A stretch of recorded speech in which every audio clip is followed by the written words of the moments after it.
नमस्कार, आपका स्वागत है हमारे YouTube चैनल शिक्षा सखा पर। आज मैं आपके लिए लेकर आई हूँ कक्षा 5वीं की हिंदी की पाठ्य पुस्तक झिलमिल का पाठ 14। पाठ का नाम है पुष्प की अभिलाषा। इस वीडियो में हम इस पाठ को पढ़ेंगे, इसका सार, सरलार्थ, प्रश्न अभ्यास और बहुविकल्पीय प्रश्नोत्तर करेंगे। पिछली वीडियो में मैंने आपको पाठ 13 धरोहर पाठ का सार, प्रश्न अभ्यास और बहुविकल्पीय प्रश्नोत्तर करवाए थे। अगर आप मेरे चैनल पर नए हैं और अभी तक आपने मेरे चैनल को सब्सक्राइब नहीं किया है तो प्लीज़ मेरे चैनल को सब्सक्राइब कर लें और बेल आइकन को ज़रूर दबाएं। मैंने अपने चैनल की प्लेलिस्ट में सब्जेक्ट वाइज लिस्ट डाली हुई है। आप जिस भी सब्जेक्ट के लेसन को देखना चाहते हैं मेरे चैनल की प्लेलिस्ट में जाकर उसे देख सकते हैं। तो चलिए शुरुआत करते हैं। पाठ 14 पुष्प की अभिलाषा। चाह नहीं मैं सुरबाला के गहनों में गूथा जाऊं, चाह नहीं प्रेमी माला में बिंद प्यारी को ललचाऊं, चाह नहीं सम्राटों के शव पर हे हरि डाला जाऊं, चाह नहीं देवों के सिर पर चढ़ूं भाग्य पर इठलाऊं, मुझे तोड़ लेना वनमाली उस पथ पर तुम देना फेंक, मातृभूमि पर शीश चढ़ाने जिस पर जाएं वीर अनेक। इसके कवि हैं माखनलाल चतुर्वेदी। अब हम इसके शब्दार्थ करेंगे। अभिलाषा का अर्थ कामना, देव का अर्थ देवता, पथ का रास्ता, पुष्प का अर्थ फूल, बिंद का अर्थ है बंधना या पिरोना, मातृभूमि का अर्थ है जन्मभूमि, वनमाली का अर्थ है वन का माली, शीश का अर्थ है सिर और सम्राट का अर्थ राजा, सुरबाला का अर्थ है अप्सरा।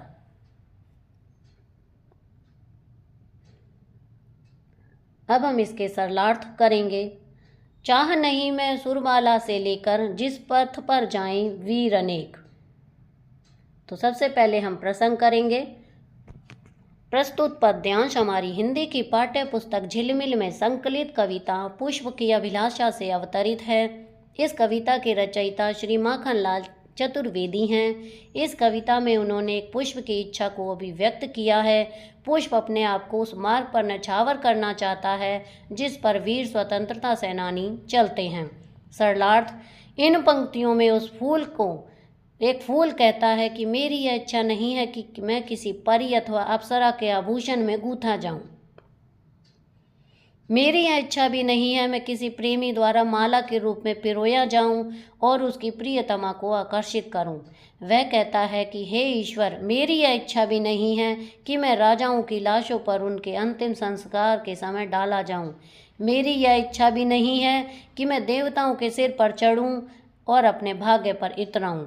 वह फिर वन के माली से कहता है, हे वनमाली, मेरी यह इच्छा है कि तू मुझे डाल से तोड़ लेना, फिर तो मुझे उस मार्ग पर फेंक देना जिस मार्ग पर अनेक वीर स्वतंत्रता सेनानी अपनी मातृभूमि अर्थात भारत माता को स्वतंत्र कराने के लिए अपने सिरों का अर्थात प्राणों का बलिदान देने जाते हैं। अब इसके हम प्रश्न अभ्यास करेंगे कविता से। फूल को किस किस चीज पर चढ़ने की चाहत नहीं है? इसका उत्तर है फूल को देवताओं के सिर पर एवं सम्राटों के शव पर चढ़ने की चाहत नहीं है। पुष्प ने वनमाली से क्या करने को कहा है? उत्तर है पुष्प ने वनमाली से अपने को तोड़कर उस मार्ग पर फेंक देने को कहा है जिस पर चलकर अनेक वीर स्वतंत्रता सेनानी अपनी मातृभूमि के लिए अपने प्राणों का उत्सर्ग करने जाते हैं। मातृभूमि पर शीश चढ़ाने जिस पथ पर जाएं वीर अनेक। यहाँ मातृभूमि पर शीश चढ़ाने से क्या तात्पर्य है? इसका उत्तर है यहाँ पर मातृभूमि पर शीश चढ़ाने का तात्पर्य है अपनी जन्मभूमि के लिए अपने प्राणों का उत्सर्ग करने से है। अब आगे है आपकी बात। पुष्प की अभिलाषा की तरह आप अपने जीवन की अभिलाषा बताएं। इसका उत्तर है मेरे जीवन की अभिलाषा एक अच्छा डॉक्टर बनना है। मेरी अभिलाषा लोगों को, विशेषकर ग्रामीण क्षेत्र के लोगों को अच्छा और सस्ता उपचार उपलब्ध कराना है। आपकी जो इच्छा हो बच्चों, आप वो यहाँ पर लिख सकते हैं। आपके आसपास बहुत सारे फूल होंगे, उन फूलों के नाम बताएं और बताएं कि कौन सा फूल आपको पसंद है और क्यों। इसका उत्तर हम लिखेंगे मेरे आसपास अनेक प्रकार के फूल जैसे गेंदा, गुलाब, गुलदाउदी, सूरजमुखी, चमेली आदि हैं। मुझे इनमें से गुलाब का फूल सबसे अधिक पसंद है। इसका कारण है कि एक तो इसकी सुगंध बहुत अच्छी होती है, दूसरे यह मुझे विपरीत परिस्थितियों में भी अपने अच्छे गुणों को दूसरों पर लुटाने की प्रेरणा देता है। प्रश्न ग, चाह नहीं मैं सुरबाला के गहनों में गूथा जाऊं। सुरबाला बहुत सारे गहने पहनती होगी। आपके घर या आसपास की महिलाएं कौन कौन से गहने पहनती हैं? इसका उत्तर लिखेंगे हम। हमारे घर या आसपास की महिलाएं अनेक प्रकार के गहने जैसे मांग टीका, मंगलसूत्र, हार, चूड़ियां, कड़े, अंगूठी, तगड़ी, नथ, बूंदे, लौंग, बाजूबंद, पाजेब, चुटकी इत्यादि पहनती हैं। अब आगे है पाठ से आगे। धरती पर बहुत सारे रंग बिरंगे फूल होते हैं। उन फूलों में से एक फूलों का राजा कहा जाता है। उस फूल का नाम पता करें व उसके बारे में कुछ पंक्तियां लिखें। उत्तर है, फूलों का राजा कमल होता है। कमल कई रंगों जैसे गुलाबी, पीला व नीला होता है। यह कीचड़ भरे पानी में खिलता है। इसकी विशेषता है कि इस पर कितना ही पानी डाला जाए यह अपने ऊपर पानी की एक बूंद भी नहीं टिकने देता। कमल का फूल हमारा राष्ट्रीय फूल है। पुष्प मातृभूमि पर शीश चढ़ाने वाले के पद पर ही स्वयं को फेंका जाना पसंद क्यों करता है? उत्तर है, पुष्प मातृभूमि पर शीश चढ़ाने वालों के पद पर ही स्वयं को फेंका जाना पसंद करता है, क्योंकि वह स्वतंत्रता सेनानियों द्वारा मातृभूमि के लिए अपने प्राणों का उत्सर्ग किए जाने के कार्य को बहुत महान एवं पवित्र समझता है। वह स्वयं उस मार्ग का हिस्सा बन अपना जीवन सफल करना चाहता है। नंबर 5, भाषा की बात। वाक्य में आए पुष्प को और भी अनेक नामों से जाना जाता है, जैसे फूल, प्रसून, सुमन आदि। ये सभी पुष्प के पर्याय हैं। नीचे कुछ शब्द दिए गए हैं, इनके दो दो पर्यायवाची लिखो। तो इनमें पथ का है मार्ग, राह। बादल का अर्थ है मेघ और नीरद। हाथ का पर्याय है पाणी, कर। पृथ्वी का पर्याय है धरती, वसुधा। आग का पर्याय है अनल, पावक। कमल का पर्याय है पंकज और जलज। माली फूल तोड़ता है वाक्य में रेखांकित पद कर्म है। इसी प्रकार कुछ वाक्य लिखकर कर्म को रेखांकित करें। बालक पुस्तक पढ़ता है, पुस्तक कर्म है। सीता नृत्य करती है, नृत्य कर्म है। राकेश आम खाता है, आम कर्म है। रमा गाना गा रही है, तो रमा जो गाना है वो कर्म है। कविता में सुरबाला, माला, प्रेमी, देवता, वनमाली पद शब्द आए हैं। इन शब्दों की जगह सुरबालाओं, मालाओं, प्रेमियों, देवताओं, वनमालियों तथा पथों का प्रयोग करते हुए कविता को दोबारा लिखें और इन शब्दों से कविता में आए परिवर्तनों पर चर्चा करें। अब देखिए यहाँ पर कविता को दोबारा से। चाह नहीं मैं सुरबालाओं के गहनों में गूथा जाऊं। चाह नहीं प्रेमी मालाओं में बिंद प्यारी को ललचाऊं। चाह नहीं सम्राटों के शव पर हे हरि डाला जाऊं। चाह नहीं देवताओं के सिर पर चढ़ूं, भाग्य पर इठलाऊं। मुझे तोड़ लाना लेना वनमालियों, उन पथों पर तुम देना फेंक। मातृभूमि पर शीश चढ़ाने जिन पथों पर जाएं वीर अनेक।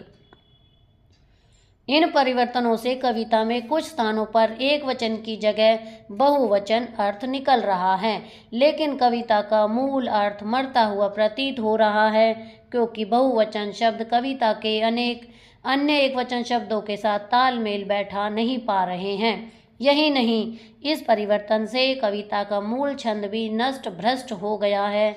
वास्तव में इस परिवर्तन से कविता की आत्मा और शरीर दोनों ही मर गए प्रतीत होते हैं। नंबर 6, यह भी करें। जब आप किसी फूल को देखते हैं तो आपको क्या ज़्यादा पसंद आता है और क्यों? उत्तर है, फूल का नाम गुलाब। पसंद चीज़ जो है वो है गुण इसके, और पसंद का कारण है कांटों में रहकर भी ये सुकोमल है। कमल, पंखुड़ी पसंद है इसकी, एक में एक गुथी होने के कारण। अब आगे हैं, इस वर्ग पहेली में विभिन्न फूलों के नाम दिए गए हैं, उन्हें छांट कर लिखो। तो इन्हें हम छांटेंगे। वो हैं सदाबहार, मोगरा, चंपा, गेंदा, कमल, गुलाब, लिली, सूरजमुखी, गुड़हल, कुमुदनी, चमेली। चाह नहीं प्रेमी माला में बिंद प्यारी को ललचाऊं, माला फूलों से बनाई जा सकती है, बताएं और किस किस चीज़ से माला बनाई जा सकती है। मोतियों की, मणिकों की, धातु की, लकड़ी की, प्लास्टिक की और नोटों की माला बनाई जा सकती है। अब हम इसके बहुविकल्पीय प्रश्नोत्तर करेंगे। पहला प्रश्न है, पुष्प की अभिलाषा कविता के कवि कौन है? ए माखनलाल चतुर्वेदी, बी सोहनलाल चतुर्वेदी, सी प्रेमचंद। इसका सही उत्तर है ए माखनलाल चतुर्वेदी। प्रश्न 2, कविता में कवि क्या चाह रखता है? ए गहनों में गुथे हुए, बी मृत शरीर पर चढ़ाने, सी देवताओं पर चढ़ाने, डी वीरों के पथ में फेंके जाने। इसका सही उत्तर है डी, वीरों के पथ में फेंके जाने। प्रश्न 3, पुष्प में वनमाली से क्या करने को कहा है? ए वीरों के पथ में फेंकने के लिए, बी नहीं तोड़ने, सी काटने, डी छोड़ने। इसका सही उत्तर है वीरों के पथ में फेंकने के लिए कहा है। प्रश्न 4, पुष्प को किस चीज पर चढ़ाने की चाहत नहीं है? ए पेड़ पर, बी छत पर, सी शव पर, डी पहाड़ों पर। इसका सही उत्तर है सी, शव पर। प्रश्न 5, अप्सराओं के गहनों में क्या गूंथा जाता है? ए पत्तियां, बी टहनियां, सी पुष्प, डी लता। इसका सही उत्तर है सी, पुष्प।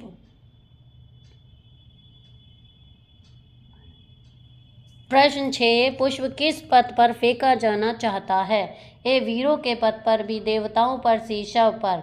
इसका सही उत्तर है ए वीरों के पथ पर। प्रश्न 7, मातृभूमि का क्या अर्थ है? ए माता, बी जननी, सी जन्मभूमि, डी घर।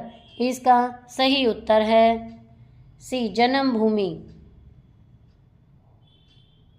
प्रश्न 8, मातृभूमि पर शीश चढ़ाने कौन जाता है? ए सैनिक, बी किसान, सी डाकिया, डी अध्यापक। इसका सही उत्तर है ए, सैनिक। प्रश्नों, शीश का क्या अर्थ है? ए हाथ, बी कान, सी बोतल, डी सिर। इसका सही उत्तर होगा सिर।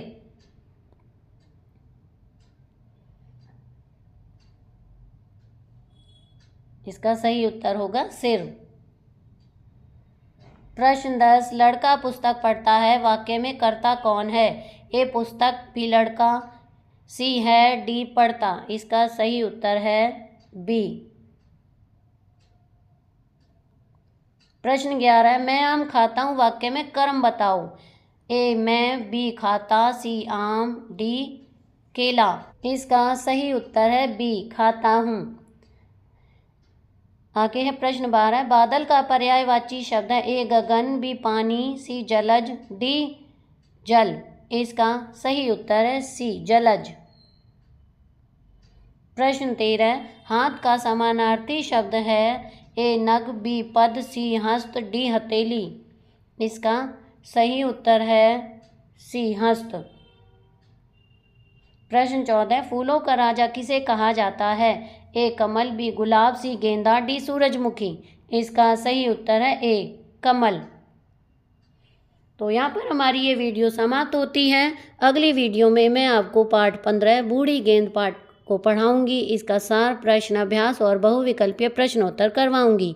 आपको मेरी ये वीडियो कैसी लगी मुझे कमेंट करके ज़रूर बताएं। वीडियो को लाइक करें, शेयर करें और चैनल को सब्सक्राइब करना ना भूलें। Thank you.